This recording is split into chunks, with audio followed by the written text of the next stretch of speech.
Hello, and welcome to Morgan Meets the Eye. My name is Evan Morgan, and I am the host of this series. This installment is devoted to Ayn Rand and her philosophy of objectivism. Now, both Rand and the objectivist philosophy have a very widespread and admittedly very polarizing influence across the globe due to their strict advocacy of rationality and acting in one's own self-interest. However, objectivism is closely interrelated with the libertarian movement, and Rand herself was often adjacent to many of the foremost Austrian economic thinkers of her time.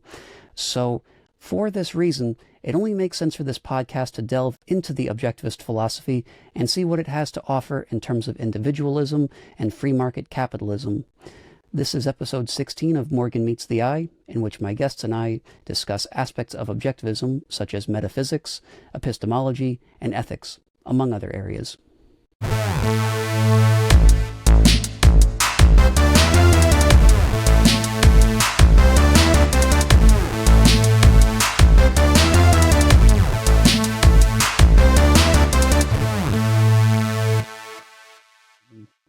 Now, since my primary areas of interest are economics and business, and since I tend to find myself a bit less adept at discussing philosophy, I have brought on two philosophers and two close associates of mine to help me navigate and analyze objectivism as a philosophy, and hopefully to clear up any misconceptions that I might personally have about this philosophy. So with that said, my guests for today include Liquid Zulu, an anarcho-capitalist and objectivist content creator, and one of the more frequent guests on this series. My other guest is Nye, an objectivist with libertarian leanings, as well as the man who originally converted Liquid Zulu to the objectivist philosophy years ago, and not to mention a good real-life friend of mine as well. So Liquid Zulu, Nye, thank you both for coming on to the show, and where can my listeners go to check out your work?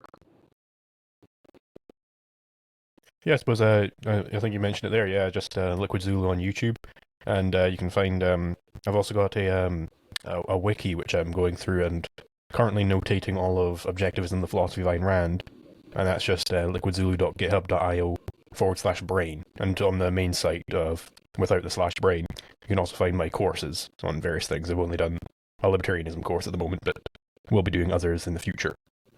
Hi, I'm working on fiction writing as well as libertarian theorizing. If you want to talk to me about that, you can find me on Discord, _NAI_. Okay, well, fantastic. And thank you guys for coming on. So my goal for today, or more accurately, my objective for today, is to make a case for why exactly people who consider themselves to be liberty-minded, people who consider themselves to be defenders of individualism and individual rights, to make the case for why these people should become objectivists. I wanted to start by discussing the metaphysics of objectivism with the both of you.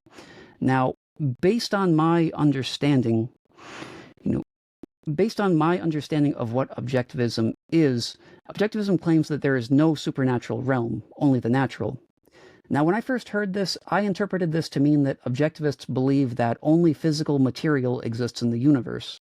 Now, I personally reject this idea, but in any case, I've also found that objectivists don't believe that the objective world consists exclusively of physical matter either. But this does leave me wondering, what do objectivists believe existence consists of? Or to put it more clearly, Ayn Rand says that there is only a natural realm of existence and that anything supernatural does not exist. So in that case, with that said, how do we define what is natural and what is supernatural? So for example, what could stop someone from saying, sure, there's no supernatural realm to existence, but I simultaneously still believe in God because he is in fact part of the natural realm? So yes, how would you two explain the distinction between natural and supernatural in that case? So the way I would put it is that something is supernatural if it is transcending nature. So on the objectivist view, the way you get to what the nature of something is, that just means its identity. A is A. And that's basically just another way of stating the existence axiom. So given that a thing is what it is, a balloon is what it is, it only has one action available to it. Under normal circumstances, it's going to float, right? If you have a supernatural balloon, This means that it can do things outside of its nature, things which aren't being caused by its nature, i.e. this balloon could go left or right, or, turn into Hegel, or whatever else, right?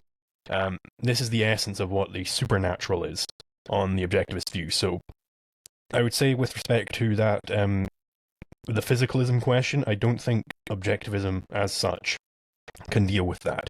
Objectivism is dealing, on the objectivist view, philosophy is dealing with these more fundamental questions of what is the nature of reality and how do I know things? Something like, what are the constituents of the universe? Are they physical? Are they non-physical? That type of thing. That would be a very specialized sort of study. This is an error made quite a lot, where some metaphysician will attempt to derive what the constituents of reality are, but what he's doing is he's accidentally conflating philosophy with physics there. Yeah, and I think to define what the supernatural is from an objectivist standpoint, it might be possible, but it's difficult because definitions are usually dealing with concepts that exist out there. So if there is no supernatural, the only way we can reference that is what other people say or what other people mean when they say supernatural.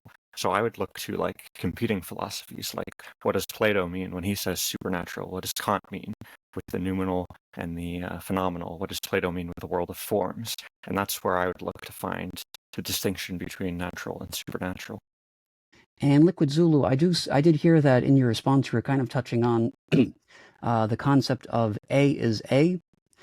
So yes, I've noticed that A is A, definitely seems to be kind of the slogan of objectivism in a sense. It's a phrase that does come up very frequently, but it's one that, if we take that only on face value, it doesn't seem to tell us that much. I mean, it's almost just laughably straightforward and obvious. If I said a car is a car, I would be very, very hard pressed to find anybody out there who disagrees with that.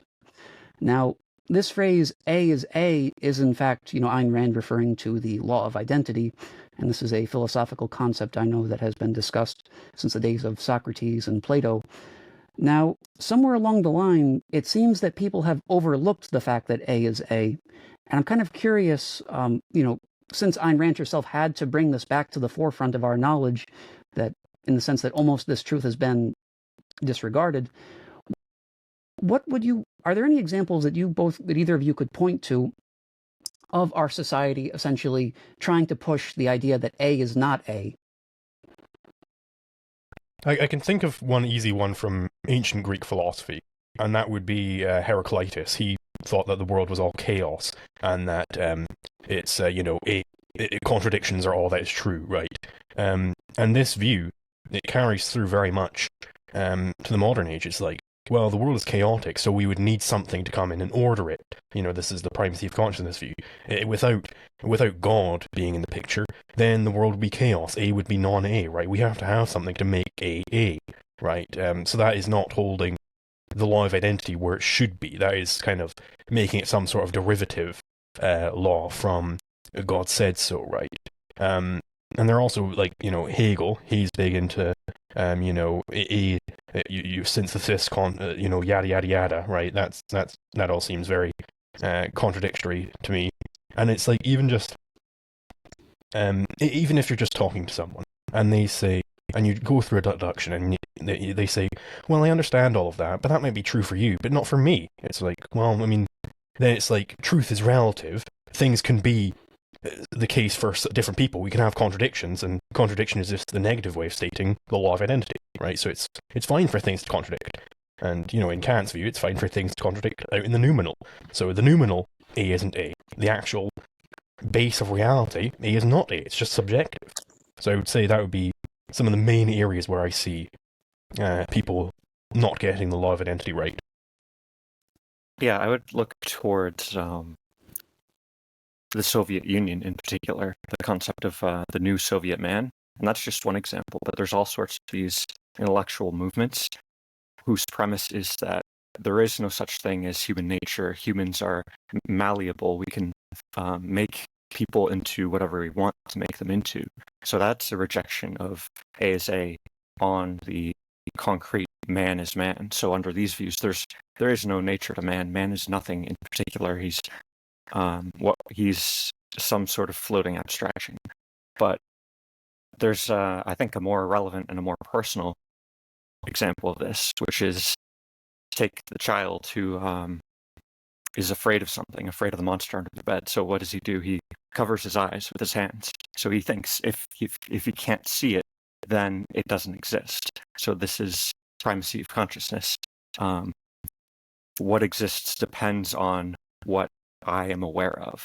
So that's the child's version. But then it also extends into a more sophisticated version of the same thing, which is whenever like an adult is avoiding something, there's a problem. He knows he's got to solve it. He knows the longer he puts it off, the worse it gets.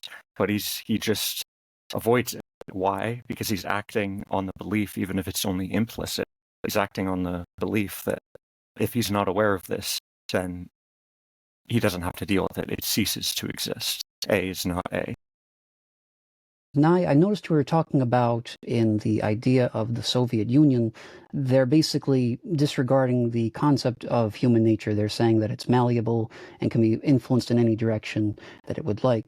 So that kind of begs the question, how would, how do objectivists view human nature in that case? If they do see it as, a force that is not malleable, what do they see as the default state of human nature? Well, I don't think that's a philosophical point. Absolutely, it's more of an empirical point. The philosophical point is that there's such a thing as humans, but what is it? And it's something in particular. But then we have to look towards what we actually observe. What is a human being? Well, you have to put together all the knowledge you've learned since you were born, everything you've observed, all the thinking and all the concepts you've formed around this entity that we call a human being. And there's certain properties of a human being that inform our views on like how do human beings learn things, and like how should we teach, how should we explain things. How we should do it depends on like what is the particular status of the human brain and how does information get processed there. And then that's epistemology. It also has implications for ethics, like what should I do? How should I live my life? Well, that depends on what a human being is, because if you were a completely different type of creature, if you were a bee in a beehive, then what you should do, how you should behave is completely different. It all depends on the nature of what we're dealing with. And just sort of to play off of that, this is like a distinction I noticed like Leonard Peikoff making, for instance, where for these like for any piece of knowledge that you hold, there are 2 points that you have to answer there. Is what do I know and how do I know it? The epistemology is answering the how do I know it. That's the realm of philosophy. How is knowledge acquired and validated in the first place? And then outside of philosophy is what is the specific contents of what I know? And that is basically entirely irrelevant to the philosopher. And Peikoff has this great reductio where he says, like, well, let's say everything at some point gets explained by puffs of meta-energy, which is like a deliberately like obtuse phrase which has no definition or anything. So it's like, even if everything is just effects, every like tables and chairs and everything that we see, they're all just effects of these puffs of meta-energy, well, then we still have entities, we still have these puffs, and they're causing certain effects. They are what they are. Existence still exists. None of this has negated anything, because there's this tendency in philosophy where people will try and negate something by providing a physical description of it. It's like, but your consciousness, it's not actually real. It's just an illusion, because it's just actually neurons firing off. It's like, well, you're just explaining the physical processes which arise to this, right? Science and other studies of what is in the world and what are the nature of things in the world is nested inside of philosophy, and it's above it. So you can only engage in these studies by reference to philosophy. You have to have the philosophy first to undergird it. Otherwise, there's no scientific method and there's no argumentation. But then also, you can't go the other way. Nothing that you see in reality or nothing that you've learned through science can contradict or go against the philosophy that it's based on. And I did hear, Zulu, you were kind of touching on the, on the concept of existence exists, something which I do see as very closely related to the concept of A is A. Basically, it's very obvious that we can't really argue with the idea that existence exists, because after all, what is existence? Existence by its very definition is that which exists. Just by identifying it as existence, you've already conceded that it exists. I mean, I would just say that this is, an a priori analytic truth. I mean, is it not? Because in the same way, it would be absurdly contradictory to say that A is not A or that existence does not exist. Because just simply by referring to A as A when you first mention it, that essentially concedes already that it's A, just by referring to it as A in that sense. So basically, what I have noticed is that there's been a bit of a thread in your answers here regarding primacy of consciousness. So, for example, if I were, let's say, a solipsist, where I were to close my eyes and I believed that the world around me stopped existing, that'd be a very blatant case of primacy of consciousness. So, to be clear, then, it is clear to say that objectivism completely rejects that notion. It expresses that there is a very direct, there is very much an external world outside of us that continues to exist and function regardless of how our thoughts perceive it. Rather than our thoughts shaping the world around us, our thoughts essentially help us to make sense of the world around us. So basically, the question I would like to ask from here then is, how accurate are our sense perceptions in determining the outside world? Well, they're going to be accurate to the extent that they extend. Like, my eyes, I can perceive a certain band of electromagnetic radiation. And these are referring to actual, there is actual entities out there which are acting on my eyes. So it is telling me something true there. But it doesn't give me everything, right? I'm not able to perceive X-rays. I'm not able to perceive gravitational waves. I'm not able to perceive everything there is. And I have to, have these massive chains of deduction in order to discover these things. And another good reductio from Peikoff on this is he imagines, well, what if there were, because people will like to, say well, our senses are deficient. They aren't giving us everything in nature. Therefore, we can just discard them. They aren't relevant or anything. They're deceivers, right? That type of thing. So he imagines that, well, what if there is some sort of atom creature, some creature which is an atom big, and it has reason and everything. It would be able to immediately, perceptually get all sorts of quantum physics, which would take us millennia of deduction to be able to discover those quantum phenomena. It would just be directly perceivable to it. But that doesn't mean that it's better than us, right? That doesn't mean that its senses are superior, because it would also have to engage in massive chain of deduction to discover that, wait, there's also these macroscopic things. That would be the equivalent, right? That we aren't able to directly perceive everything doesn't mean that our senses are not perceiving reality, right? That would be the fundamental point, I would say, on objectivism. Okay. So, at this point then, there's a point I would like to address here, and as far as understanding what the nature of our existence is, going back to what my understanding of objectivism is, I have come to understand that objectivism is, I don't want to say militantly, but very, very strongly atheist in this belief. It does reject the notion of what we would consider a god. And this is probably the concept that I personally have a lot of difficulty wrapping my head around. I'll just be honest with you both. I personally would not describe myself as an atheist.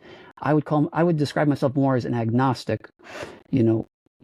Perhaps if anything, I could be close to maybe a deist in some sense, and that I think the concept of, I understand that the universe operates according to cause and effect, but I have trouble wrapping my head around the notion of something coming into being without any cause. And because of that, I wouldn't say that I'm saying that there's necessarily a God in that sense, or that there isn't one. I'm just saying that I see that as a question that's fundamentally, beyond, human comprehension. And you can accuse me of making an appeal to ignorance fallacy in this case. But I would say that, in this particular question, I would say that for something of this magnitude, which would be beyond the boundaries of our human comprehension, I think we should, except that we do have some ignorance in this question. Now, I understand too that, if we look according to the same reason that objectivism, prescribes for making sense of the universe, yes, I do understand that I cannot provide a logically, reason-based argument that there is, God in this case, which is essentially, at this point, I think over the course of, many, many centuries is a concept that has basically been twisted in many ways to begin with. I would say, if anything, God would be less of a being and probably more synonymous, if anyone were going to argue for it, as something integral to the nature of the universe. But basically, where I'm going with this is, how would objectivists explain, the absence of any external force bringing a universe into being? So this is basically this idea that the theist has that, well, we need to have something which caused the universe to come into being. This is a misunderstanding of the law of causality, which is why objectivism is very, very particular with how the law of causality is introduced and explained. So causality says that every action has a cause, and every effect has a cause for it, right? That things don't just happen out of nowhere, right? But it doesn't say that every entity has a cause, right? So you don't have to say that the universe, something must have caused it to come into being, right? You have to at some point cull the line. You have to say, right, this is the irreducible primary, and the irreducible primary is, well, we look out, we see existence exists, the universe is there, right? The universe being the sum of all existence, right? To suggest that there is some sort of creator outside of this, which caused the universe to come into being, well, that negates the whole point that the universe is everything which exists. You don't have to have, and the theist is fine with having, oh no, it's fine to have this consciousness, it's fine to have him as the irreducible primary, it's fine to stop there, but just not at the level of the universe. Well, why, right? Why is it fine to stop at the consciousness which caused the universe, and not the other way around? And I think this is like the fundamental, I think this is the best contribution in all of objectivism, and that is the primacy of existence. It is saying that, well, consciousness is consciousness of existence. Existence has to precede consciousness. The primacy of existence view, in all its many forms, is fundamentally a stolen concept fallacy. They take this concept of consciousness, which can only ever occur after you've already got existence, and then they try and make it precede existence.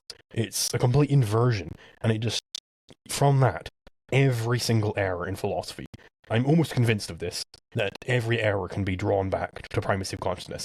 I'm not certain of that. There might be other errors out there, but this is definitely the most fundamental and broad error I've ever encountered. That's right, and it's not even it's not at all limited to theists. Atheists make the exact same error with regard to the universe's creation, because when they respond to theists who make the argument, oh, it's so improbable, it's 1 in a trillion that the universe could have formed exactly this way, how do you account for this? And the atheists will desperately look for some theory like, oh, maybe there's multiple universes, and the fact that this one turned out well means all the others didn't turn out well. But all of this is just unnecessary, as Zulu said, because if you have to get to a stopping point. You can't infinitely look for causes of causes of causes. There has to be a primary. And there's no reason to look for a primary outside of the primary that we already know is true. And if I'm not mistaken, the objectivist standpoint on this issue is that the universe is eternal. So in that case, that's kind of a concept that I have a hard time wrapping my head around. So basically, what I would like to ask here is, I take it that, if the objectivist standpoint is that nothing in the objective world can be infinite, how can a universe be infinitely old? So this is a very, when objectivists say the universe is eternal, they're using the term very, very precisely. What they're saying is it doesn't have a beginning, right? And they're not saying this is infinite, right? It's infinite in the sense that you could keep counting back to earlier and earlier and earlier events, just as I could point out and I could keep counting 1 meter away from my finger, 2 meters away from my finger, 3 meters away from my finger, Like, I suppose what you're sort of getting at is, well, how did we get from the beginning right up to this point? We must have traversed all that time. Well, no, because there wasn't a beginning. It doesn't make sense. It's like, well, if I can point out infinitely far, how did we get from way over there to way over here? Well, we didn't need to get all the way from over there to over here. Fundamentally, these tools, like, counting amounts of time and counting amounts of distance, they're mental tools of cognition. It's you're breaking up, the universe as you perceive it, with like these counting tools, these counters in your brain, that you could keep counting earlier and earlier and earlier times doesn't mean that you had to traverse all those times, just as counting further and further and further distances didn't mean that you had to traverse all those distances to get where you are.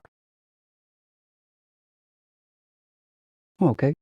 Yes, I can, I can understand where you're coming from in that position, in that case. But this also kind of leads me to, my next point, something I want to speak on, and to basically kind of bridge the gap, from us moving from the metaphysics of objectivism into the more epistemological realm. Basically, I understand that, reason is, something that is very heavily, emphasized within objectivism, but basically, I mean, Ayn Rand herself, placed a lot of emphasis on that. But it seems to me that even reason and logic are dependent upon one's values. For example, if I were an egalitarian, who valued everybody getting their own equal share of food, my logic could hypothetically be, premise A, this, let's say this bread, had to be distributed equally among everybody present here. Then premise B, there are 100 people who live here. Therefore, I could conclude, using reason from these premises, that I need to divide this supply of bread into 100 equal portions. Now, if I were to hypothetically value justice or efficiency, my reasoning could be very different in that case. It could have been influenced in that sense. Now, obviously, I've heard of reason over the course of my life as a concept, but I'm kind of curious, when objectivists speak about using reason as a means of making sense of the world, what do they mean specifically by that? Do they diverge from the commonly held notion in some way? Well, first of all, just to tackle the different logics, or the egalitarian logic versus the libertarian logic, it's true that you can start from a false premise and use completely correct logic and then get to a false conclusion. So there's nothing in the logic that's wrong. It's the fact that you started at a bad premise. But the premise itself isn't arbitrary. Like, unless we're going like actual fundamental premises in metaphysics, premises of like the ethical kind in this case, they rely on reason, prior reason. So you've made a mistake in the reason, like in epistemology and metaphysics, and those mistakes compound, and you eventually end up at something like egalitarianism.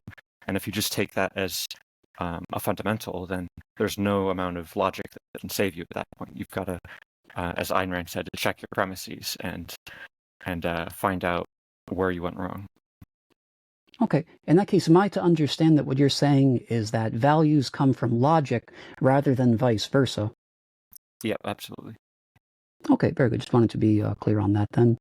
So in that case, as far as the epistemology of, objectivism in that case, the way that we approach these concepts, what I'm curious about is, how objectivists can prove, some of their claims here. So, for example, objectivists, they believe in free will. Whereas I know that there are some figures, like Sam Harris, for example, is the first name that comes to mind. I do know that he is somebody who rejects the notion of free will, who basically, breaks people down into this concept of mindless automatons. If objectivists, if objectivists, see things solely upon the, natural realm, they don't see anything beyond our own biological selves in this case. How would they make a case for free will? So the objectivist case for free will is basically that it is a fundamental prerequisite for epistemology. So if you have epistemology, you have to have a fallible consciousness, or else you have no need to have an epistemology. If your mind was infallible, then you would have you wouldn't need to have any way of validating your beliefs because they're infallible, right? If your mind was automatic, this is the big one, then you would have no way of using epistemology, right? So this is the fundamental question for determinists, is that, okay, you have this conclusion here, you have this thesis that man has no free will, right? Excuse me. So how on earth are they going to go about validating this belief? Because they must accept that they hold that they couldn't possibly choose to select truth over fantasy. They couldn't choose this because they couldn't choose anything, right? But that's those same mechanistic processes which made them believe in this determinist thesis also made me believe in a free will thesis. So this process isn't infallible. It can be wrong. So how on earth, by what possible method, could they go about actually validating any of their theses? And this is the fundamental point here, is epistemology. It gives you epistemic norms. It's epistemic ought statements. You ought believe X, Y, and Z over A, B, and C, right? But an ought statement has absolutely no meaning in any realm, whether it be in an aesthetic ought, an ethical ought, or an epistemic ought. It has no meaning if you can't choose to follow it or not follow it. You have to have choice. And this is the fundamental validation of free will on objectivism, which I haven't seen anywhere else, really. Yeah, and the problem with Sam Harris, pretty much every other determinist, is that they're operating on the premise of mechanistic materialism, which is the view that everything in the universe, all causation, is interpreted as like a string of motion of billiard balls. One ball hits the other, and that causes that ball to hit another ball. And they say this is what happens in the brain, this is what happens with chemicals. Basically, everything is these balls, and it all goes back to the Big Bang. So everything after the Big Bang is already determined, unless we, like, some of them leave room for like quantum randomness, and that's a whole nother problem. But let's just forget about that for now. But if we have this view of mechanistic materialism, then of course, if I come along and say, actually, well, I can just decide not to do what you think I'm determined to do, then what is that? That's like magic. That's nonsense. It's arbitrary. But it's the bad premise again. It's only because we're starting at this premise, which nobody ever justifies. None of the determinists ever actually question the fundamental philosophy that they're operating in. So objectivism holds a different view of causation, the Aristotelian view, which is basically to do with the identity of things, the nature of things. So billiard balls have a particular nature that causes them to act in this fashion. But human beings have another nature which enables them to choose. And there might be other beings that can choose, we just haven't discovered them. So it's not as if we're making an exception for mankind, it's just based on what we've observed. Mankind has this special property of choice that nothing else that we've ever come across has. I just want to play off of the sort of Sam Harris mechanistic determinist type of thing, where they will make this claim, like there is this paper, I can't remember the name of it at the moment, where they say, well, there would have to be some sort of wiggle in some particle in your brain for you to have, a free will, and there is no such particle. But of course, we don't have MRIs, they have a resolution of 1 millimeter or something. That is nowhere near high enough resolution to see atoms and how they move. It may well be the case that there are these different atoms in the brain which wiggle differently than they would outside the brain. Right? We haven't verified either that is the case or that it's not the case. Nye, I noticed that you were discussing that there is a special property or a special nature to humans that give them the ability to, make these choices. So what exactly, how can we essentially delve further into what this nature would be in this case? I mean, for example, somebody such as Sam Harris may instead try to counter that and say that this particular nature is in fact just an illusion, created by, some of the more complex, structures within the brain, the more, complex patterns of thought. And, he may try to essentially dismiss it on that regard. So basically, what would an objectivist response be to that? How would they define the special property that allows humans to have free will? So if you're asking for a definition of the source of free will, I'm not sure that I'm aware of what the source is, so I'd have to think about that. But in terms of like free will being an illusion, we'd have to get into the particular argument, because if Sam Harris just says, "Oh, free will is an illusion," that's not an argument; it's just an assertion. So I know I've looked into this stuff before, so I've heard Sam Harris talk about it, but I don't have it off the top of my head of what his exact argument is. So I'm not sure how I would respond. I might be able to comment on this as like sort of, as I'm understanding the question, it's what is the actual, where is your free will on the objectivist viewpoint? Basically, like your free will isn't when you go into an ice cream shop and picking between chocolate ice cream and vanilla ice cream. That's not the fundamental part of your free will. That's all going to be determined by prior choices you've made way back. So what is the fundamental choice being made? The most fundamental choice is in the operation of your reason. So what your reason is a faculty of your brain, which exists because you have a conceptual consciousness. It is the faculty which integrates percepts, things you see, into concepts. So you see a bunch of different chairs, you can pull out, selectively focus on different parts of them to get the concept chair, right? That is an operation of your reason. So the fundamental choice you have is whether to actively do this process of integrating percepts into concepts, or to just relax, to drift. That would be your fundamental choice.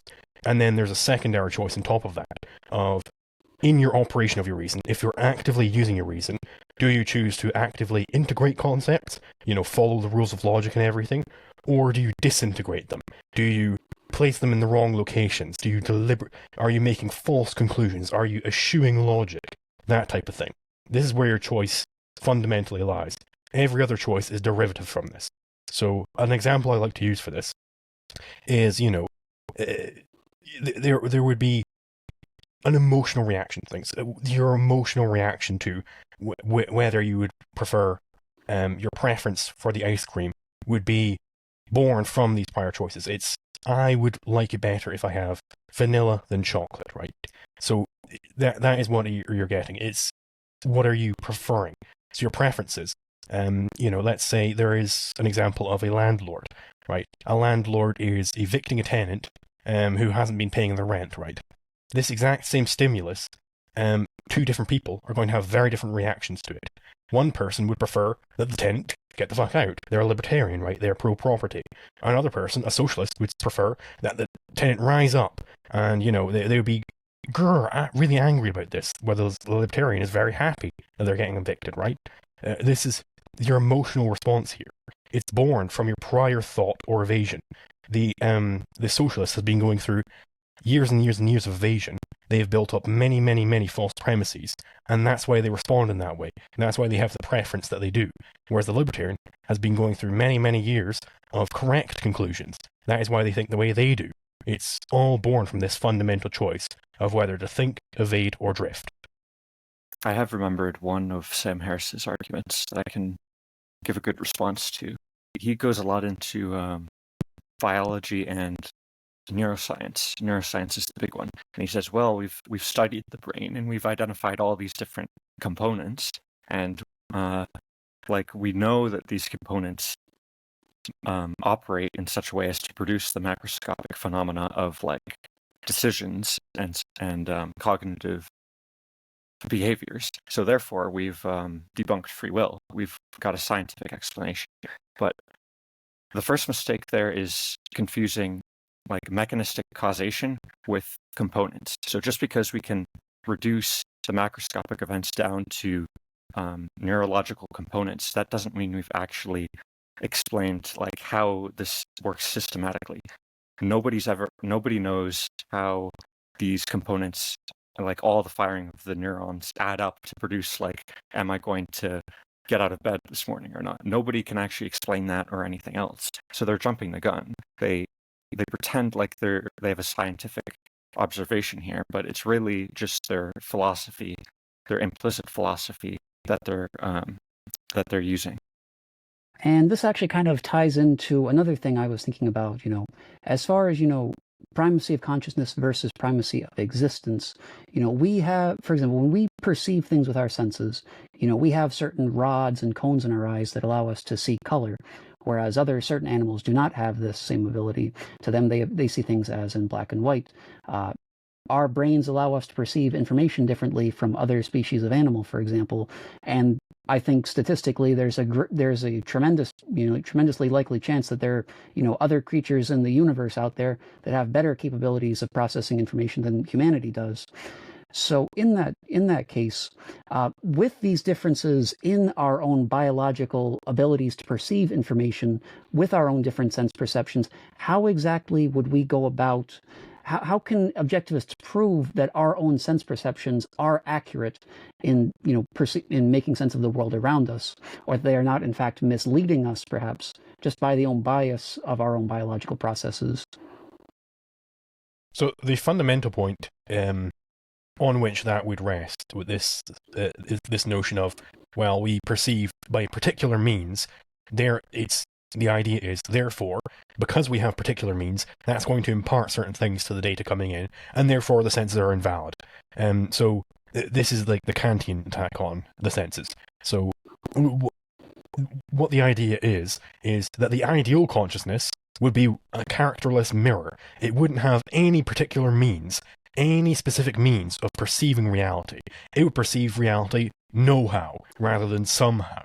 Right, this would be a consciousness without identity, or sensory organs without identity. That is the ideal consciousness on this view, and we know that things without identity don't actually exist. So they say, well, the ideal consciousness, we don't have it, and it doesn't exist, so the senses are deceivers. Right? This is fundamentally mistaken about what the senses are doing. That we have particular means of apprehending, say, a car.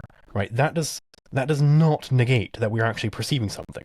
So what we are doing when I look at a red car and I see redness, it's like, aha, but redness, that's only because you have certain eyes that see red, right? But that is still telling me something about the car. It's the metaphysical status of this qualia, it's called, this sense of redness. That is an interaction between my eye and that car. The car is acting upon my eye and creating certain effects within it, right? That is what is happening. That tells me something about the car. I can look down at my table here, and I get a whole host of information just by looking at it. I can tell, just by looking at it, that it's smooth, that it's made of wood, that I can tell all these different things, because it is interacting with my eyes through these light rays it's sending off at me, right? So that there are different forms of sensory perception. This does not negate sensory perception. You can imagine an experiment with a guy who can't see, he's completely blind, right? And you can see. He could validate for himself that, well, you can indeed see, because he could put something in a glass box, which you could never touch, and you could say, hey, I know exactly what that object is. I can see it from across the room. And it's like, well, yeah, I guess you can, And this brings up again the example from earlier of the atom creature, which can directly perceive atomic scale things, but has to deduce macroscopic things, which we take for granted we can directly perceive, and we have to deduce the other way.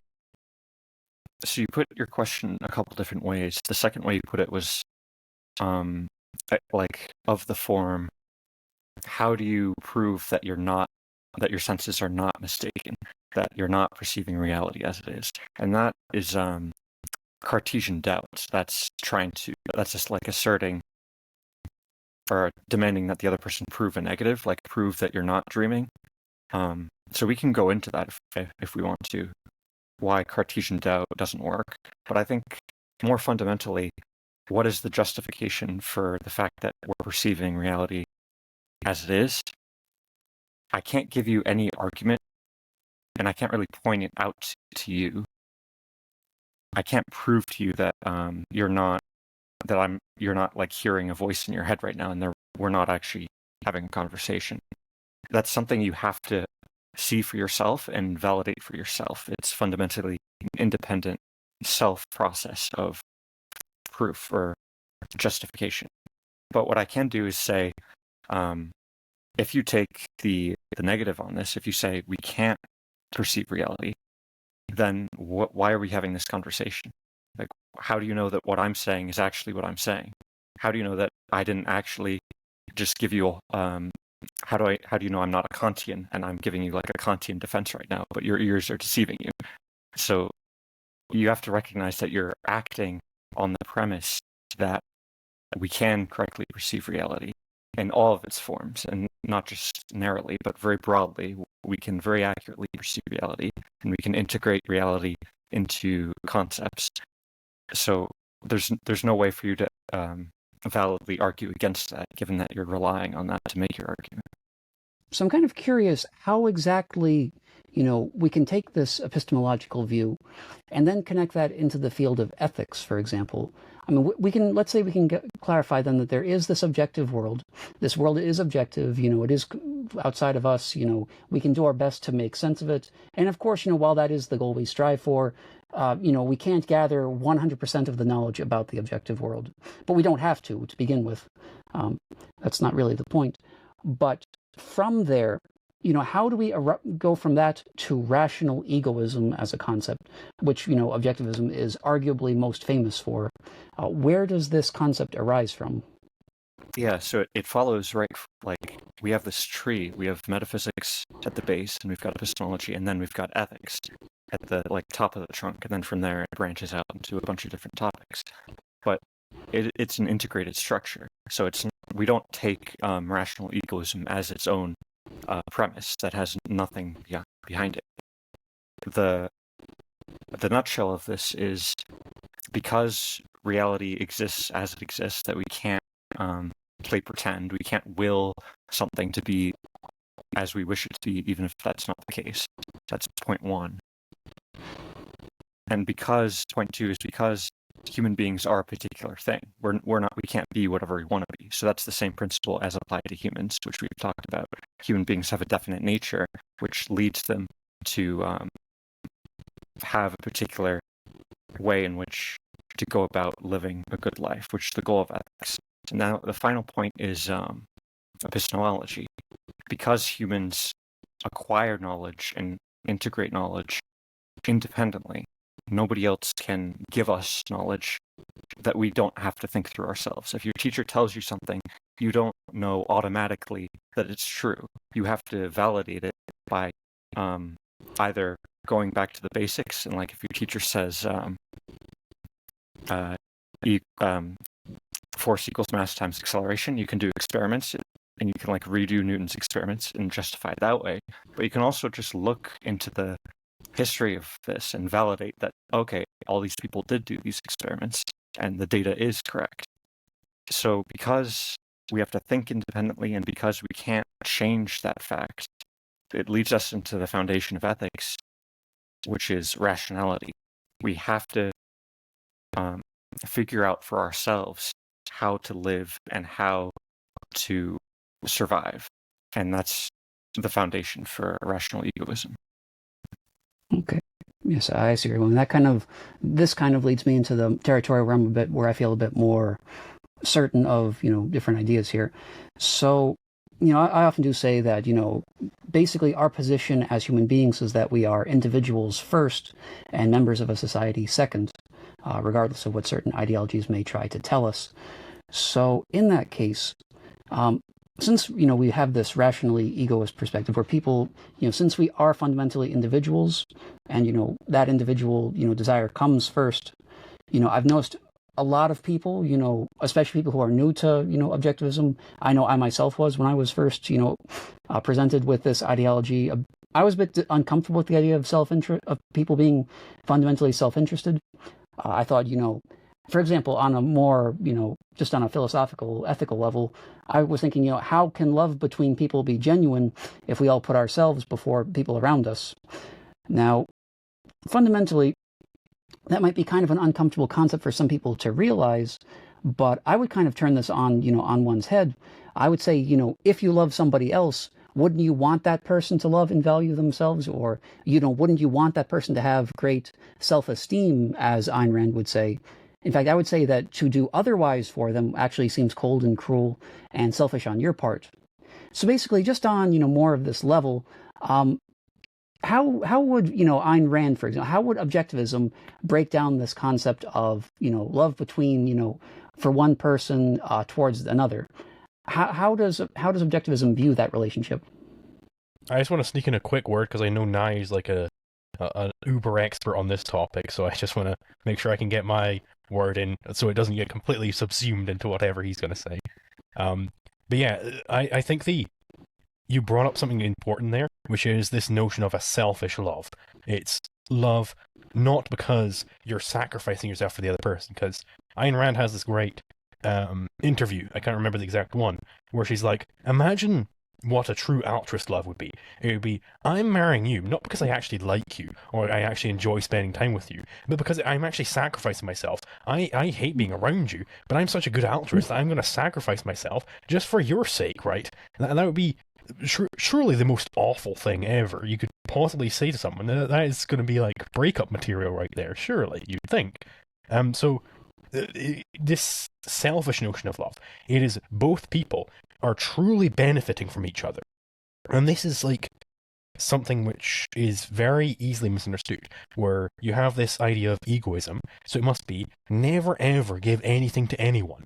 Well, no, that's not the case. I mean, Ayn Rand made clear that she would be willing to pay and subsidize her husband, Frank O'Connor's, art career, but he was subsidizing it himself because of prior work he did. But she was saying she just loved being around him so much. She wanted to make sure that he could keep doing what he was doing. And this is an actual selfish incentive for her to subsidize him. It's selfish love. And this is the most beautiful kind of love.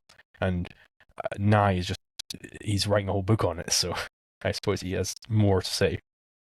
I think a good image that we can keep in mind is that of like walking down a trail, and you come across another person walking down the trail.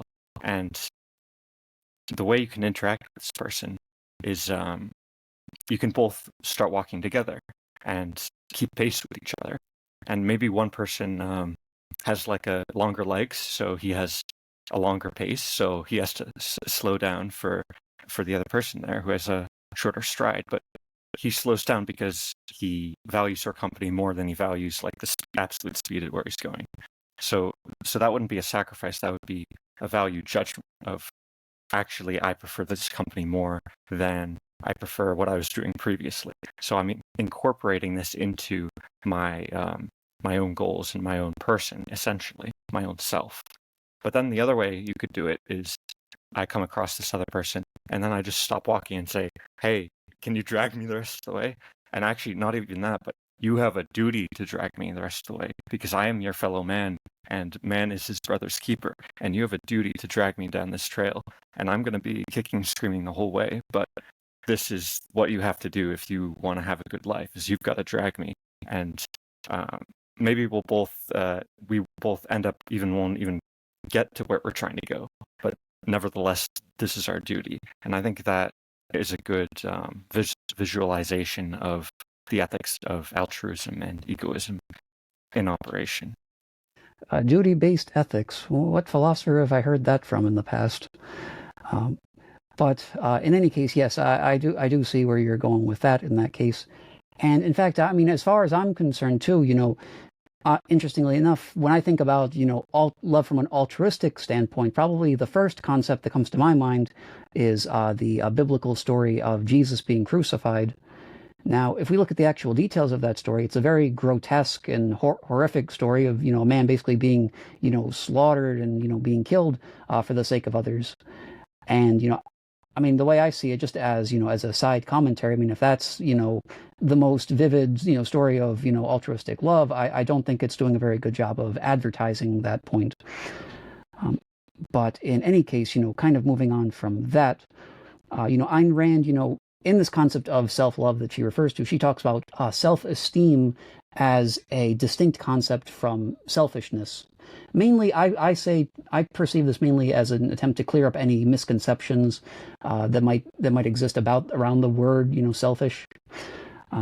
But basically, in this context, when we talk about self-esteem, that's often treated as a concept of if somebody does a good thing or if somebody has, a high social standing, then that is cause for good self-esteem.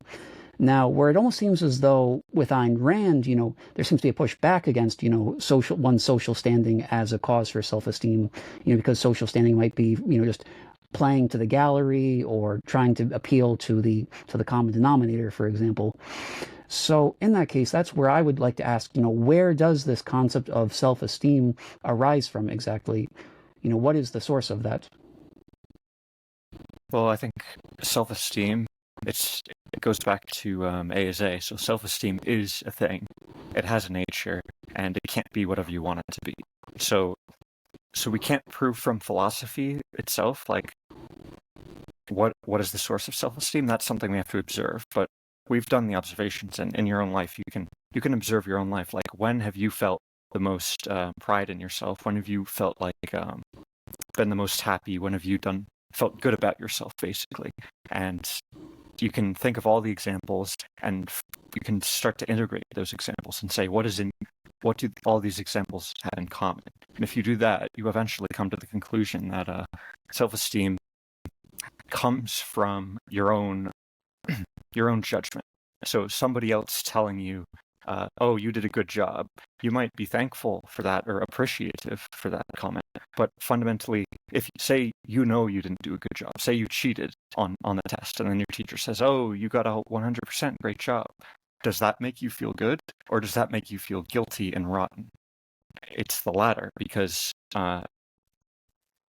self-esteem has to come from your own judgment of your own work in your own life. And this kind of leads me, to the next topic I want to discuss, which is, if we look into the actual novels of Ayn Rand, admittedly, my expertise in this area is not that extensive. I have read approximately the first, 150 pages of The Fountainhead, so I have gathered enough of an understanding of what the book seems to be going for as far as its core message. If we take a look and do a bit of a literary analysis here, we have the protagonist, Howard Rourke, for example. We have somebody who is very much committed to, his principles when, in this case, being an architect, or, being, in fact, creating something which he treats as an art. Now, despite this, although he is facing, tremendous, resistance from the public around him, which is pushing him to essentially conform, or basically to create according to the standard of something that's been created, prior to him. Now, this actually makes me think of I remember it was a Jordan Peterson video where he was breaking down, he said that in order for something to be classified as creative, it has to be both new and useful. Now, I personally have some gripes about this idea that something has to be useful necessarily in order to be considered creative, but I do, certainly agree with the concept of new. Now, I would say that, from these people, surrounding Rourke in this case, these are people who are doing anything but something new. They are essentially building on the shoulders of people who have already built, prior to them.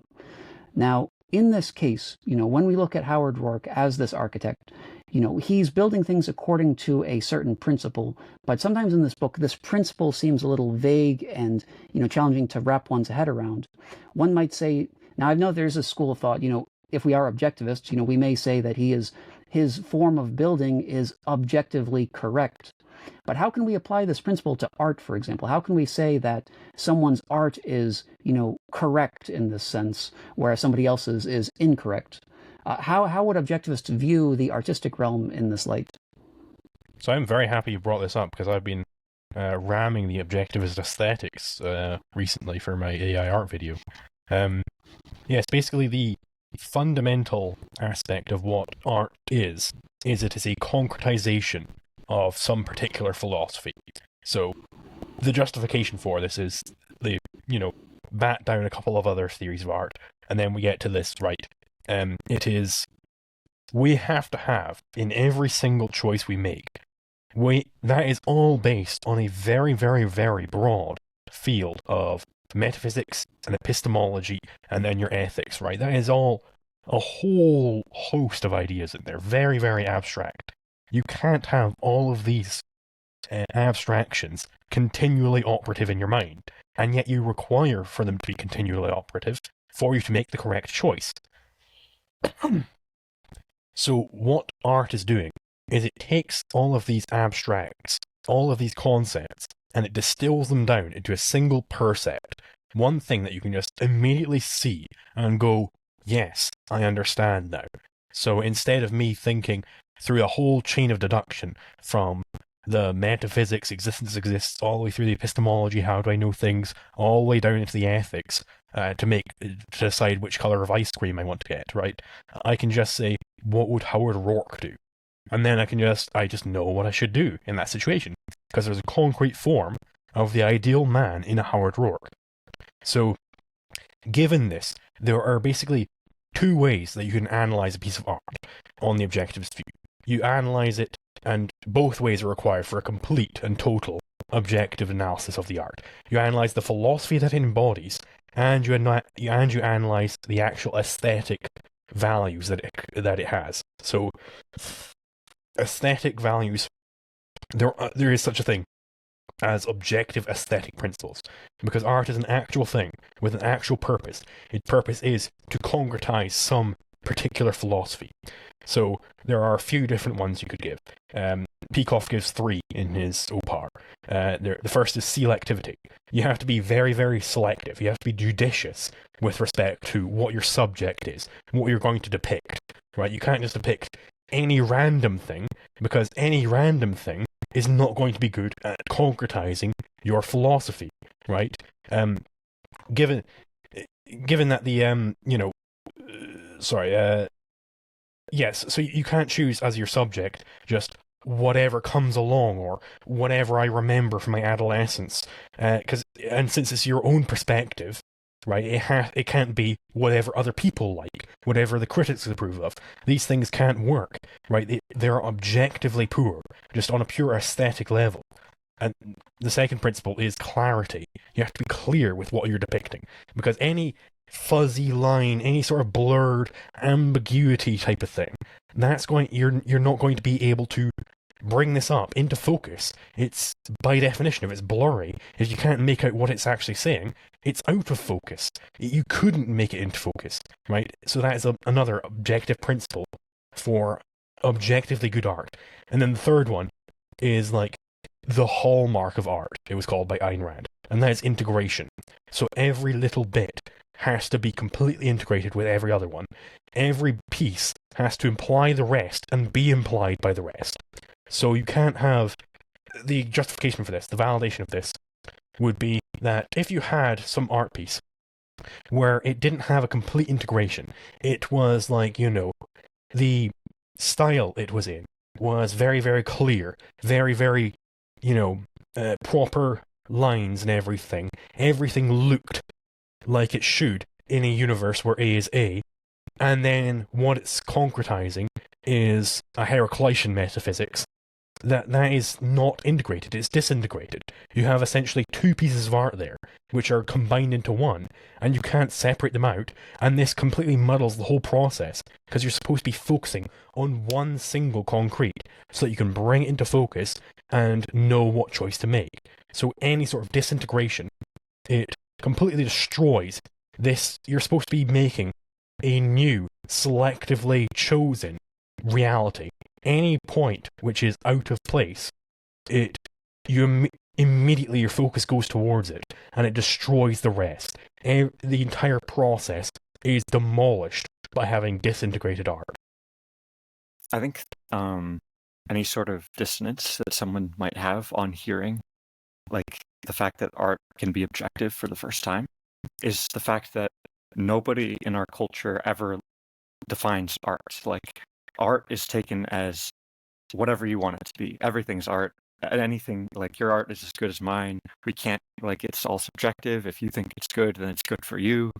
So we've got this whole mess of different fields of painting, of sculpture, movies, and nobody ever gives a definition or any principles to what is actually going on here. What is the basis of all this? What are we trying to achieve with this? And because nobody ever answers those questions, we don't have a means of actually judging stuff. We can't say what is good, like how good is this better than that, because we don't have a basis. We don't have a standard to judge it against. So that's why Ayn Rand is coming across as very much a rebel in this culture, because she is giving like us a clear definition and a clear purpose of what this thing actually is. And according to that purpose, we can start understanding, like, even beyond what makes something good art. Like, how do humans process art? That's a whole nother, like, science, is how do we process music in our own brains? And that's another, like, human nature thing. It's because humans process music in a certain way that makes some musical techniques better than others. So it's a vastly unexplored field.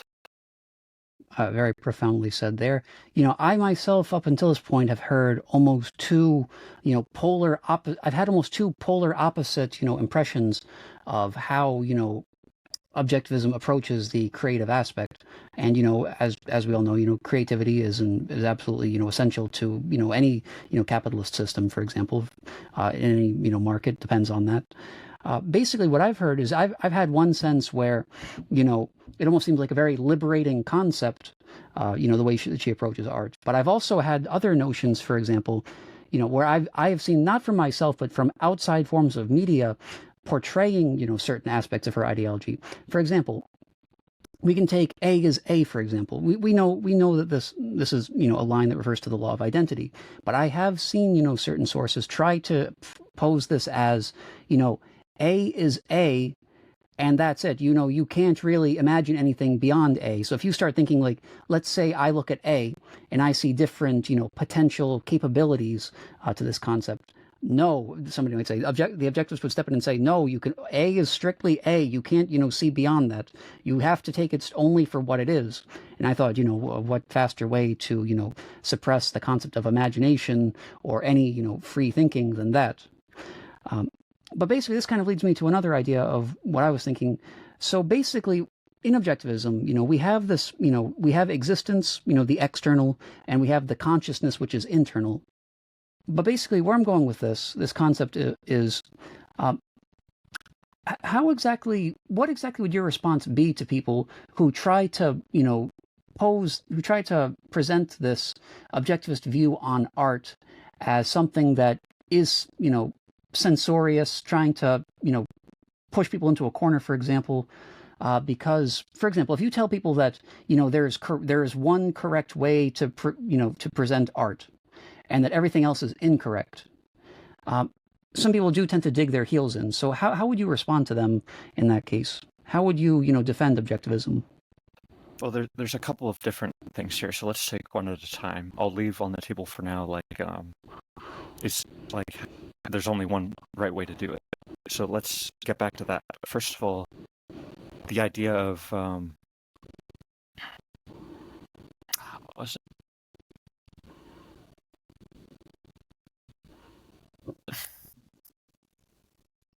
It's completely slipped my mind. Do you have something to say, Zulu, as I try to remember? So basically this idea is like, well, there's only this one way to do it, and that's being, it's stifling art. So what the objectivist is saying fundamentally here is that, well, when you're doing art, you're doing actually something. You're doing something with an actual objective purpose here. You have a wide array of things you can do. You are not depicting reality as it is. You're not depicting A as A. You're depicting the potential in reality. This is the fundamental thing. I think Aristotle called art more of a science than history for this reason. Like, you're depicting things as they could be, as they should be. That is what you're doing when you're doing art. So what you're doing is you're picking out those aspects of reality that are metaphysically important. This is what you're doing. So in this selection, your selection could either be irrelevant, dumb, it doesn't actually depict anything, it is, depicting a false philosophy. These are all possibilities that you could run into. So there are real objective standards for art, but that doesn't mean that you have to just depict things like a slice of life. No, that's not how things really are. This is a nonsense suggestion. Whenever you hear anybody say they're watching some detective show, and they say, well, that's pretty unrealistic that he would be solving all these crimes, or they're watching House MD, it's like, that's pretty unrealistic, he shouldn't be this genius. Well, no, it's not depicting things as they actually are. It's depicting things as they could be. It's depicting the potential of man to be brilliant. That's what it's doing fundamentally. And this is what great art is about. It's about picking out every aspect of reality that you should be having operative in your mind. It has to cull a lot of reality in this sense. So art is fundamentally not realistic on the objectivist view. If art is realistic, then you aren't actually cutting through the ambiguity of reality. That's the job of the artist. He's supposed to cut away this ambiguity and leave you with something that you can directly perceive and get exactly what you need from it. So it's objectively bad if you're doing this ambiguous, it's just some slice of life, it's just things as they really are. That's journalism, not art. Yes, so that's that got me back on mental track. It's really, the problem here is an equivocation. We're using two different definitions of the term realistic. So on one hand, we've got realistic meaning you paint the mountain exactly as you see it with no variation, no creative framing there. It's almost like a photograph. Like, this is a real movement of artists. People try and paint things very photographically. So that's one definition of the word realism. But how objectivists used realism is under the term romantic realism. So it's reality as it is metaphysically. Like, this goes back to the metaphysics of Aristotle versus Plato. So on Plato's view, we've got a world of forms. We've got the ideal is in another universe, and everything on Earth is just like a dim shadow of that. So like a Platonist artist would try and present the ideal, but it would be very much like desolate, like it would be almost alien to us because we can't actually see the ideal. It's inaccessible on Earth. We can only contemplate it privately. But the Aristotelian, the objectivist artist, would recognize that the universals, the forms that Plato thinks are in another universe, they're actually concepts. So they're what is common between elements. So if, like, one example of this could be an argument. So you watch a movie and there's an argument between the parents, and this is very dramatic and moves the plot forward. But how do you actually portray this argument? One way you could do it is you could observe. You could go to your friend's house and listen to parents there have an argument and write everything down and then say, okay, I'm going to put this in my movie. This is what an argument is. This is realistic. But what the Aristotelian would do he would take a bunch of arguments from either his own past or what he observes, and he would figure out what is essential about an argument. Like, what is essential and what is just incidental? What are those aspects that are present in various arguments but aren't in common, aren't the essence of what an argument is? And he would separate those out. And in the end, what he would portray in his movie is the pure form of the argument, as Plato would put it, or as an Aristotelian would put it, the universal argument. What an argument is without all the noise or the distractions. And you need some incidentals. Like, since there isn't a pure form, you can't get rid of all of the incidental factors, but you can keep the incidental factors that sort of frame the concept well. So you need some sort of frame, but you choose the frame in order to highlight the universal and not in order to obscure it. Okay. In that case, I'm kind of curious, based off of what you're saying here, what the basis would be of more abstract forms of art, for example, things that might not, might have little to no bearing on our objective world as it currently exists. To cite one particular example, I know that there was a band back in the 80s called the Talking Heads, and they had a famous slogan for a while. I think they even had a documentary by this name that was called "Stop Making Sense." And I'm kind of curious, how that would fit in with objectivism if we have this, movement here that's openly calls for creativity to be built on this principle of not where not everything has to make sense or not everything has to fit together? What would the objectivist, response be to that, for example? Yeah, so these people will be doing objectively poor art. The point of art is to concretize. It's to show man what some sort of concrete that he can guide his life with, right?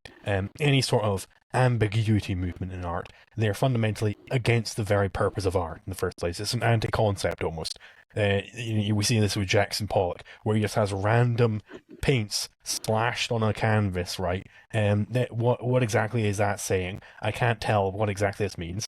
And this is all in the wave of the post-Duchamp. I can't remember his first name, Duchamp. He's the guy who made like the urinal, and it's like, this is art or whatever, everything after that is just art is whatever you want it to be. It doesn't have an objective purpose. We can just do whatever the hell we want, right? This is ignoring the fact that, no, you are actually doing something. You are doing something particular, and you can't just depict art by whatever means. So, some sort of artist. Ayn Rand has a good quote about this, where she's discussing the movie Siegfried, which embodies a philosophy she disagrees with, but reportedly on the door of the director's office, there hung a thing where it said that nothing in this movie is accidental, and she said that is the motto of great art, where everything is chosen, everything is decided upon. Like this guy, he literally handcrafted every branch on every tree that was in the movie. Like, there was nothing out of place. That is brilliant art, just objectively on an aesthetic level. When you have this sort of movement of, oh, just whatever, just throw everything at the wall, don't even bother to see what sticks, just throw it at the wall, and that's the art, right? It's almost as if they are dispensing with the art itself. We see this with the banana taped to the wall, where it's like the story behind it is more important than the actual art, because they replace that banana every week or something, so it doesn't rot there. They don't give a shit when some guy goes up and eats the banana, and that's more performance art, right? Because then they just go up and tape another banana. All they care about is the authenticity certificate, that they are the ones with the actual story behind it. The art itself is completely meaningless. So it's no wonder that people are turning to AI tools now, to make actually good art. Yeah, and beyond so-called modern art, another error which goes against rationality is just not thinking it through. Because an error that some conservatives make, especially the anti-feminist YouTubers, is they say, get politics out of video games or something. This has nothing to do, this isn't political, this isn't ideological, this is just a hobby. But everyone who has played a great video game knows that there's a story there, there is art there. You have to make conscious decisions, and even if it's just a simple game, you've got to structure things according to the principles of art. And when you refrain from doing so, when you just sort of put stuff there without thinking about it, that doesn't mean that that it's value free all of a sudden. That means the values that are there are implicit. So instead of getting a well shaped, very precise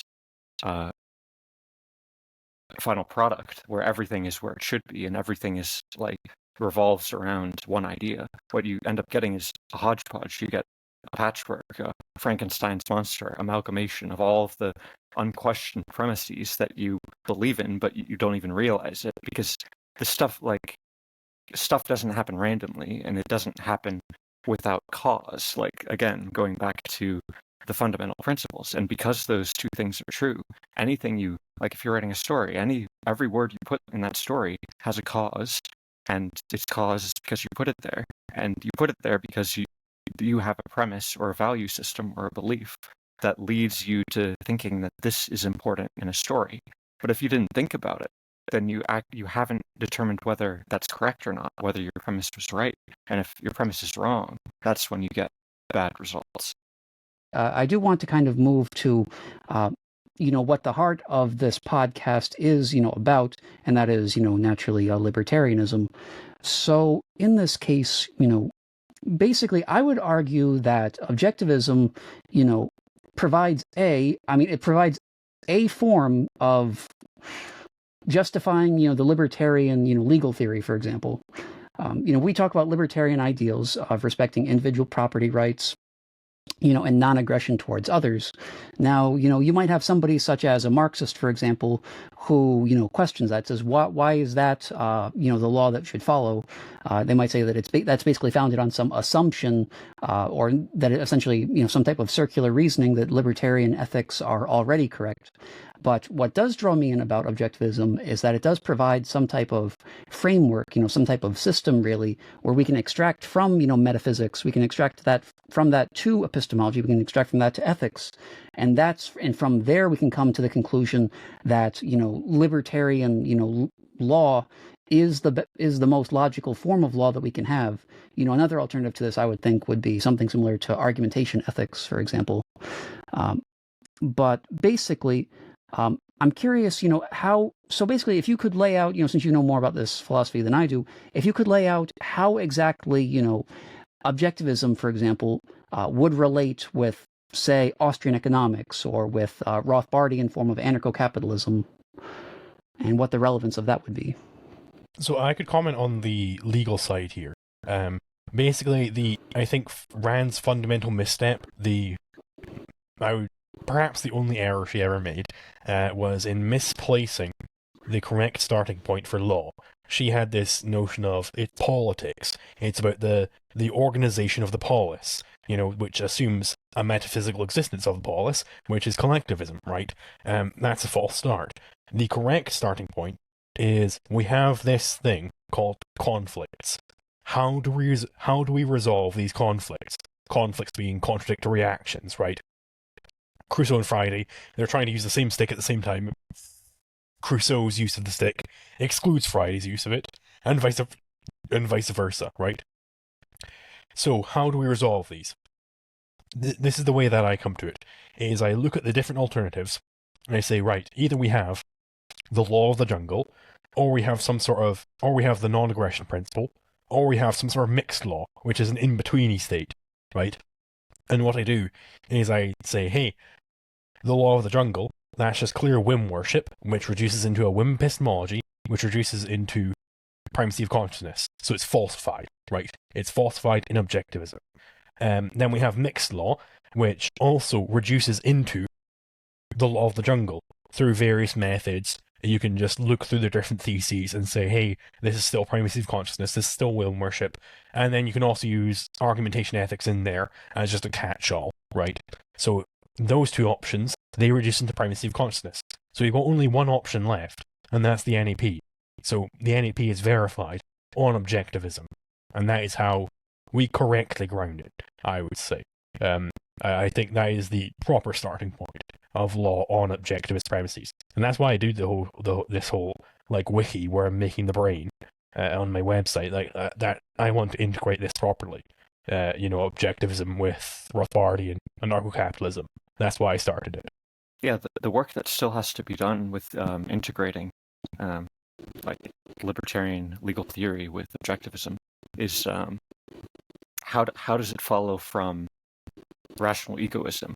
How do you get from I need to act in my own interest, and here are the virtues, Ayn Rand has 7 virtues that relate to how to live a good life. So how do we get from there to non-aggression and conflict avoidance? I think that's still an open question that has to be ironed out. But the difference between these two traditions is, as I can elaborate on what Zulu said about politics versus law, what Ayn Rand was doing was following Aristotle in saying, okay, we figured out how to live a good life. Now, what is required socially for you individually to live a good life? That's what she means by politics. How should society be organized such that I can pursue my own happiness? And that's how she gets to politics.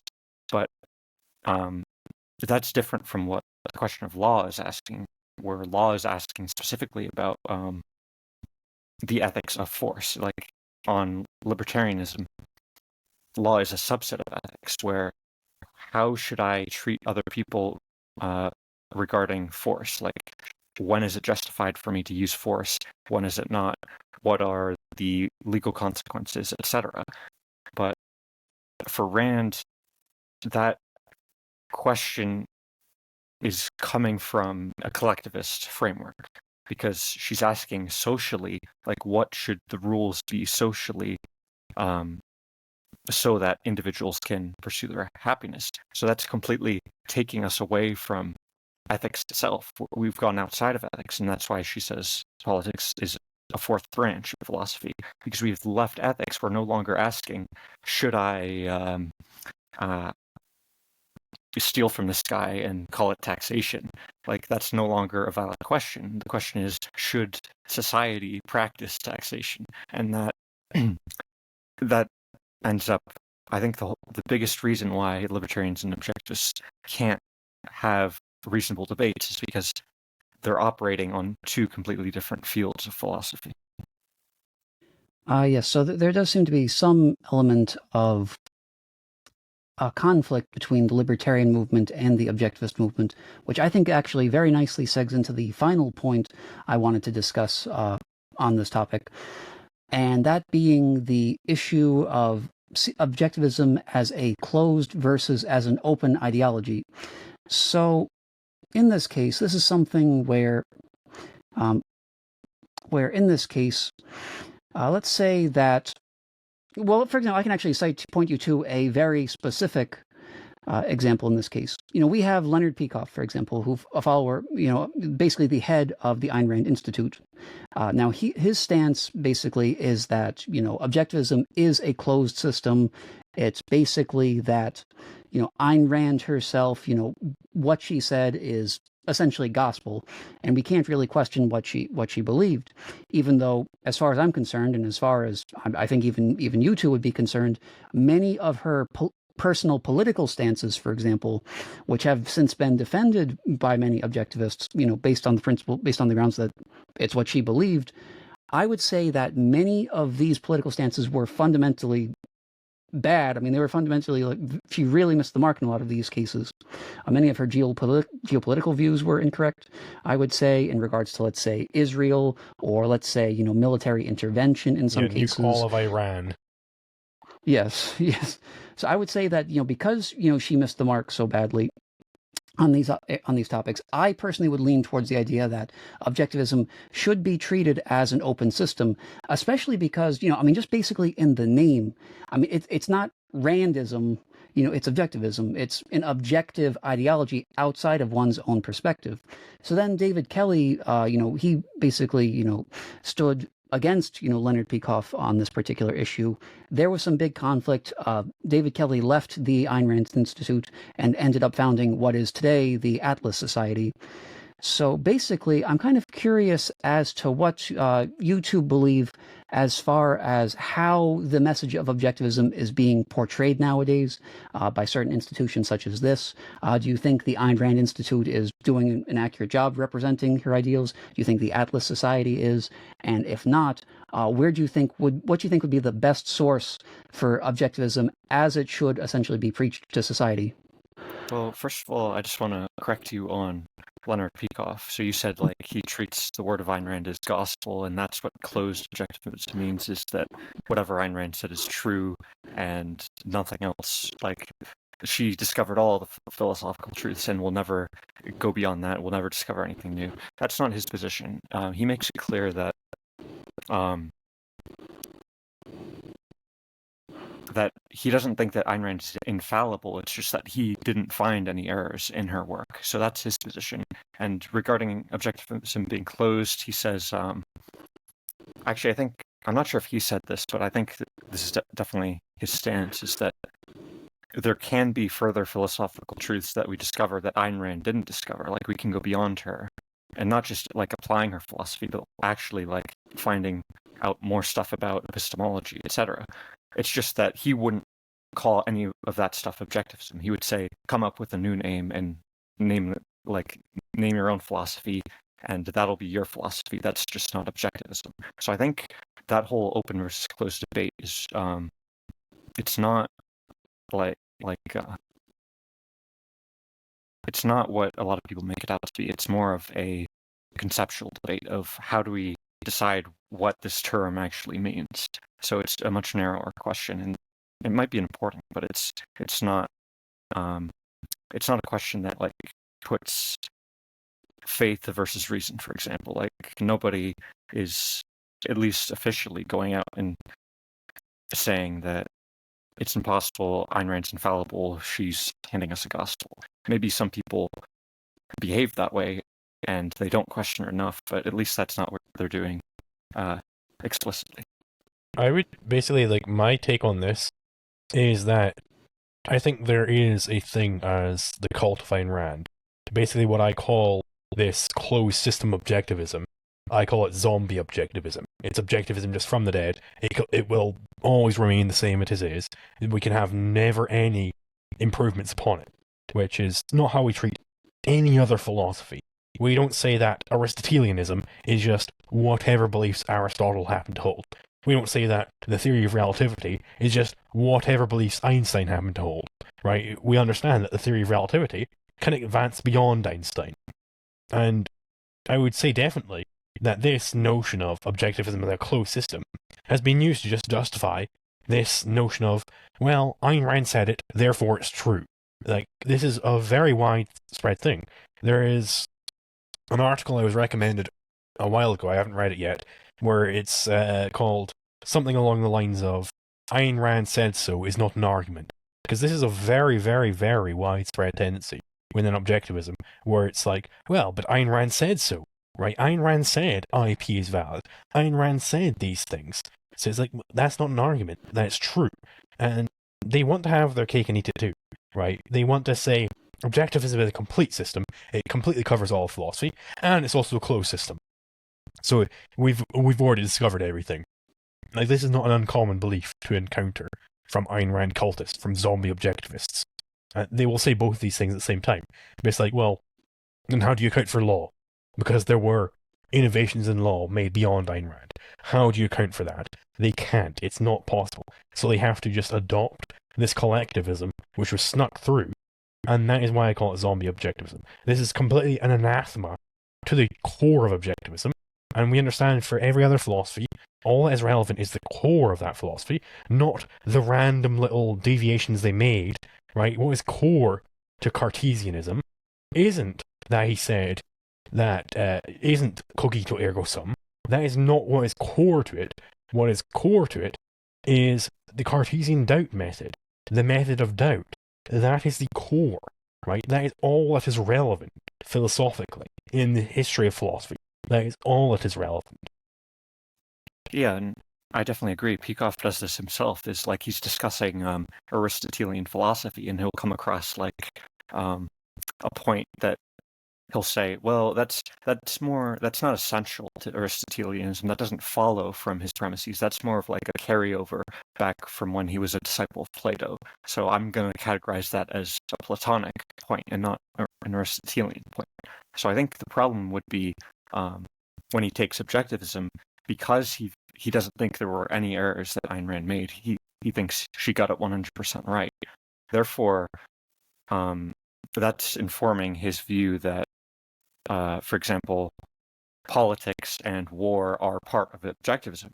Whereas if you take somebody who views that Ayn Rand's view of war doesn't follow from objectivism, then obviously that would be inessential. So why would we call that objectivism if it doesn't follow from metaphysics, epistemology, and ethics? That's just like an Ayn Rand deviation. That's because there are some things that, like the Ayn Rand Institute will say is not part of objectivism, even though Ayn Rand said so. Like, for example, her view of men and women, like her view of sex, I think they say that's not essential to her philosophy. That was sort of like her speculating on psychology. So there's stuff like that that they do acknowledge. But when it comes to the big political disagreements, since they think she was right and that they do follow, that's why they tend to see any attempt to call that not objectivism or to reframe objectivism as dishonest. So there's no way of getting around that. Like, you have to actually iron out whether she was right or not. You can't settle the question, what is objectivism, without settling, is it true? I do see what you're getting at there, and I do also, believe that the way that we label this philosophy is a very important matter. I wouldn't say that it's a small issue of whether or not somebody comes up with some addition to objectivism, whether or not we should consider that part of objectivism, whether we should amend this philosophy or set up a new philosophy and call that something else. I do think that because of the deep influence that objectivism has, because of the large following that it has gained, I think it is important that we don't, if something that we find in objectivism, let's say we've developed it in some sense, where somebody has found some truth, has taken something that Ayn Rand came and extended that even further beyond its natural conclusion. I don't think that we should necessarily say that that can't be part of objectivism because Ayn Rand herself did not present that as an idea. I think we should still update objectivism simply so that people who follow, this movement are still being exposed to the truth rather than some, smaller movement out there that is really considered just some unnecessary add-on, in a sense. Basically, where I'm going with this, though, is if we look at specific organizations, though, the Atlas, the Atlas Society, the Ayn Rand Institute, how would you essentially rate their service? Do you think that they are doing an acceptable job presenting this ideology, or do you think that they are essentially falling short of the mark? And if so, what specifically do you think they should be working on in spreading this message? Well, I think personally the Ayn Rand Institute with their zombie objectivism is the greatest poison to objectivism that has ever existed. That they are unwilling, completely unwilling, to integrate any new ideas, and they're completely hard in their way. This is a poison pill. It will carry on for as long as they exist as an organization. It will continue to poison objectivists, young objectivists coming up. They will believe just whatever Ayn Rand believes. They'll be inducted into the cult, and this destroys the entire purpose of objectivism. It destroys the method of objectivity. You're not being objective, you're just saying, well, the mystic priest of Ayn Rand said so, so therefore it's true. This is an anathema to objectivism, and it's being smuggled through the Sally board. And frankly, I hate it. And I think it should be vigorously opposed. And I'm making a video on it. Some point down the line, I'm making a video on zombie objectivism and why, like zombies, it's a true plague. It's a true plague on the movement, and it really, really, really hinders it. That the Ayn Rand Institute is continuing to do what it does.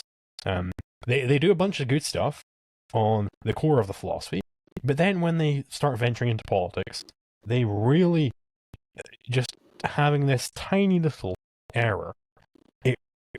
Much like with art, when you have one part disintegrated, it destroys the rest. Same is true with philosophy. When you have this one part, which it destroys the rest. It completely undercuts the whole project. I think that the Ayn Rand Institute, so if you're looking to learn about objectivism, they probably have more resources, like Leonard Peikoff's History of Philosophy. That's how I first introduced Zulu to the metaphysics and epistemology of objectivism. That is an invaluable resource. It's a whole lecture series going through from ancient Greece all the way to like the mid 1800s or something in Western philosophy. They also do essay contests where they they give scholarships to students who read Atlas Shrugged or The Fountainhead and write an essay. I'm not sure how effective that is because it does get people reading the books, but I think you would have to do a survey and see how many of the people who actually participate in this contest end up becoming objectivists who otherwise would never have found objectivism. I think it might be smaller than you would suspect because when you do something primarily for scholarship, I think it tends to draw people. It tends to draw a less good crowd of people than the people who discover it on their own. So I think that might be an interesting thing to look at, to see how effective that is. I don't know that much about the offshoot. What was it? The David Kelly's branch of objectivism? The Atlas Society? Oh, so actually, the one thing I have seen is he he worked with the director of the Atlas Shrugged movies and sort of helped him like with the scenes and understand the philosophy behind the scenes. But I don't think he did a particularly good job. It seemed like he didn't have that great a grasp on aesthetics. So it's like he was trying to get like the core ideas of like he would have a scene of Dagny talking to James Taggart, and he would be stressing, oh, this scene has to emphasize all these philosophical points, but he would sort of lose touch with how does a film actually operate and how does it be impactful for the viewer. So that's the only thing I really know about David Kelly. Basically, I think, looking back over what we've discussed over the course of this episode, in conclusion, I think we've laid out, basically the metaphysics of what we can count as the objective world and how we can go about making sense of this world around us, and how in doing that, what type of ethics we should live by as human beings. I think, this provides a good basis for, our own individualism. I think what you both have said has helped to clear up, some of my own personal misgivings around, this idea of rational egoism, or of how man acts fundamentally in his own self-interest. And, so I do commend you both for that, for, essentially helping me to, essentially work through some of my own issues I may have had with this philosophy. And, I do certainly intend to continue reading up on it, and, hopefully, and maybe someday I may very well, describe myself officially as an objectivist. But I do want to thank you both for coming on to the show. And, I do want to encourage anybody out there who's listening to make sure to follow Liquid Zulu or Nye in their endeavors. And if you wish to, you can always certainly check out any resources from the Ayn Rand Institute or from the Atlas Society. And in any case, as far as Morgan Meets the Eye, I do want to recommend that you subscribe, comment, and above all, keep asking why. So everybody out there, have a good one. Bye-bye.